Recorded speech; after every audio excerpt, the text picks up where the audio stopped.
जय जगन्नाथ फ्रेंड्स पुणी थे आपण मानू लर्न एंड ग्रो चैनल रे आउ एक वीडियो को स्वागत। जदि आपण माने रेशन कार्ड आगरू अप्लाई करथिले किंबा एबे नुआ अप्लाई करिसंती अप्लाई करिथिया फॉर्म टी अप्रूव होईछि कि नाही तार बेनिफिशियरी लिस्ट केमिति चेक करि परिबे तबे रेशन कार्ड रो नुआ बेनिफिशियरी लिस्ट केमिति चेक करि परिबे मु ए वीडियो माध्यम रे आपण मानू को स्टेप बाय स्टेप जणाइबी। वीडियो टी को बिना स्किप करी लास्ट पर्यंत देखंतु आउ चैनल को नुआ सिथिले दया करी चैनल को सब्सक्राइब करी पाखरे थिबा बेल आइकन को दबाई नियंतु जा फल रे कि मु आगु को जो वीडियो अपलोड करिवि ता आपण माने देखि परिबे। चलंतु आ लेट न करी वीडियो को स्टार्ट करिवा।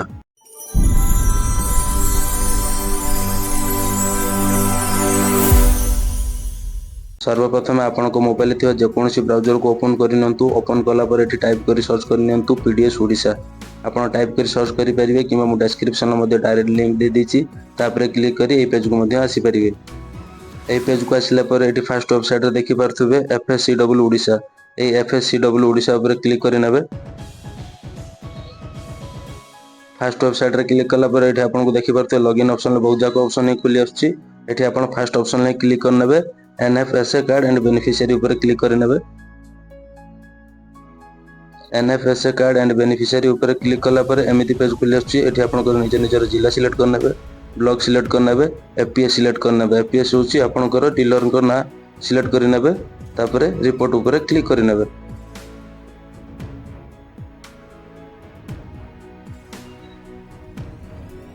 देखि पारथिबे जिला सिलेक्ट करने छी, ब्लॉक सिलेक्ट करने छी और डीलर नाम मध्ये सिलेक्ट करने छी तापरे रिपोर्ट ऊपर क्लिक कर नेबे।